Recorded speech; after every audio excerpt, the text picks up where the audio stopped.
Welcome back students. आज हम बात करेंगे क्लास 10th के एक्सरसाइज 6.5 के कुछ क्वेश्चंस के बारे में। Question number 6 and question number 7 के बारे में।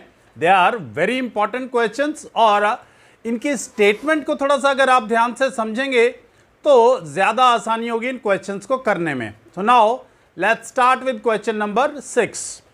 It says that ABC is an equilateral triangle of side 2A. Find each of its altitudes.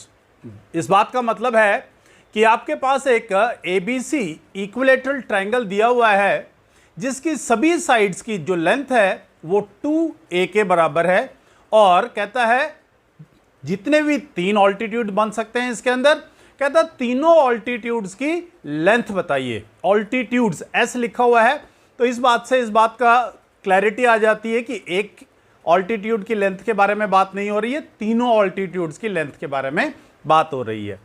तो अब मैंने आपको याद हो एक वीडियो में आपको बताया था हाउ टू स्टडी मैथमेटिक्स। तो यहां पर अब मैं आपको बताने वाला हूं कि आप एक कंसेप्ट वाला जो पेज बनाते थे उसमें आपको क्या लिखना है कि इक्विलेटरल ट्रायंगल के अंदर एक खास बात है कि जो उसका ऑल्टीट्यूड है वही उसका मीडियन भी है, वही लाइन उसकी एंगल बाइसेक्टर भी है और वही line perpendicular bisector of the side भी है। So please note down in your concepts part that in an equilateral triangle the median, the altitude, the angle bisector and perpendicular bisector of the side they all are same। और कमाल की बात यह कि तीनों की जो लेंथ है ऑल्टीट्यूड्स की वो भी सेम होती है। सो यहां पर इस चीज को please mention it in your concept part, ये याद रहेगा आपको और आगे के लिए भी आप इसका इस्तेमाल बड़े आसानी से कर पाएंगे। तो जैसे ही आप चैप्टर नंबर 6 के कंसेप्ट जहां पर भी लिख रहे हैं प्लीज इस चीज को मेंशन कर लीजिएगा। सो गिवन है इसके अंदर ABC is an equilateral triangle और इसीलिए हमने यहां पर एक ही ऑल्टीट्यूड बनाया है ताकि आपको यह याद रहे कि तीनों ऑल्टीट्यूड्स की लेंथ इक्वल होती है। तो एज आई टोल्ड यू कि ये मीडियन भी है तो इसने इस बेस को दो इक्वल पार्ट्स में डिवाइड कर दिया है। सो BD की लेंथ भी A है और CD की लेंथ भी A है यहां पर। सो गिवन लिखेंगे ABC is an equilateral triangle with sides 2A to find length of each altitude. Solution. अब in an equilateral triangle all the altitudes are of equal length as I told you. So इसके बाद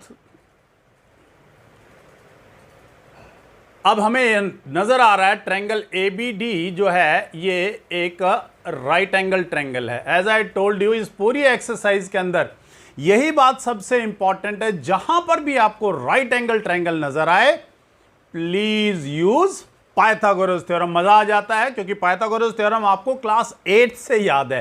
so it is not difficult for anyone, आप बहुत आसानी से इस काम को कर लेते हैं। तो अब आप कहेंगे कि सर इसमें तो हमें दो राइट एंगल ट्रायंगल नजर आ रहे हैं तो दोनों के ऊपर हम पाइथागोरस थ्योरम लगाएं या एक के ऊपर ही?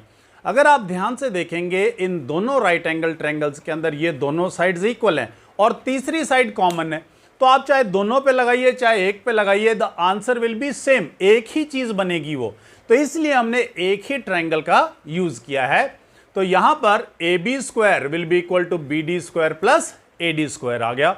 अब AB की लेंथ वाज 2A तो 2A रख दिया, 2A का whole square is equal to BD की लेंथ वाज A का whole square plus AD square. अब ये A स्क्वायर इधर गया तो माइनस का हो जाएगा और ये बन जाएगा 4A square minus A square that is 3A square.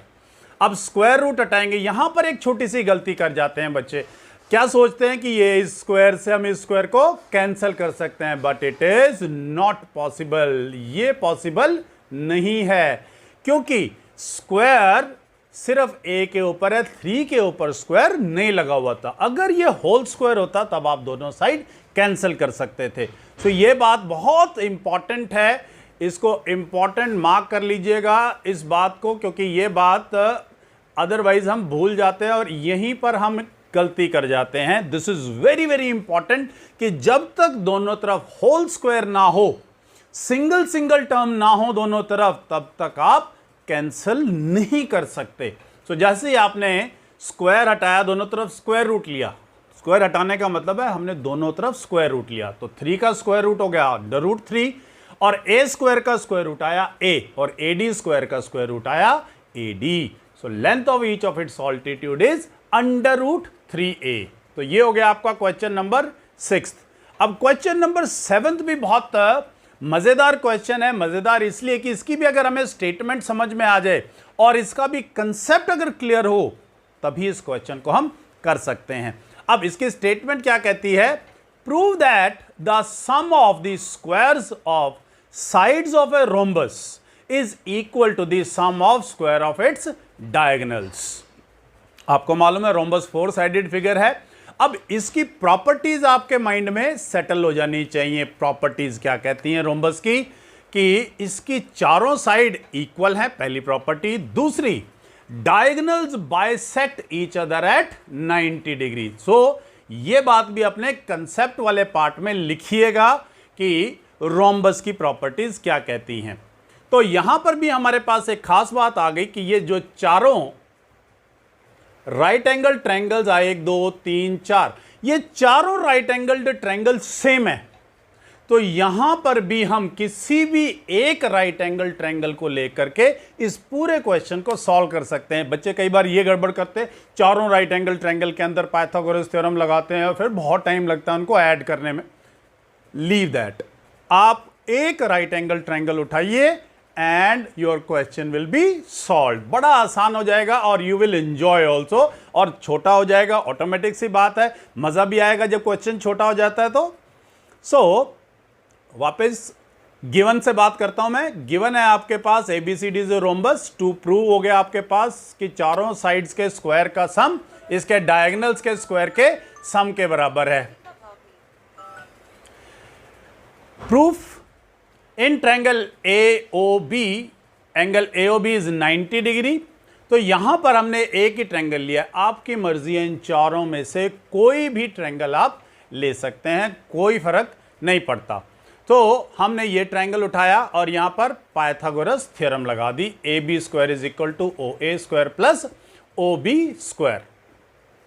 So जैसे ही हमने यहां पर ये करा, सो ये हमारे पास अब सभी को क्लैरिटी से मालूम है कि जो AC है उसका हाफ होगा OA।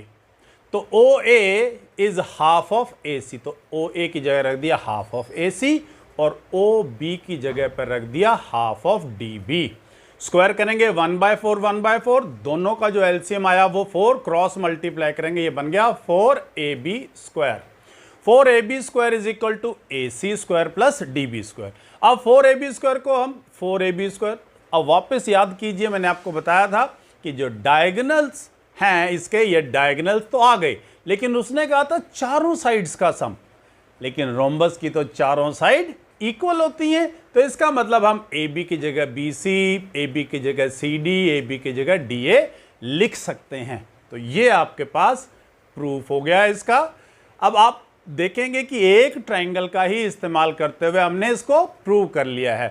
तो ये क्वेश्चन नंबर 6 और 7 आप करते रहिए।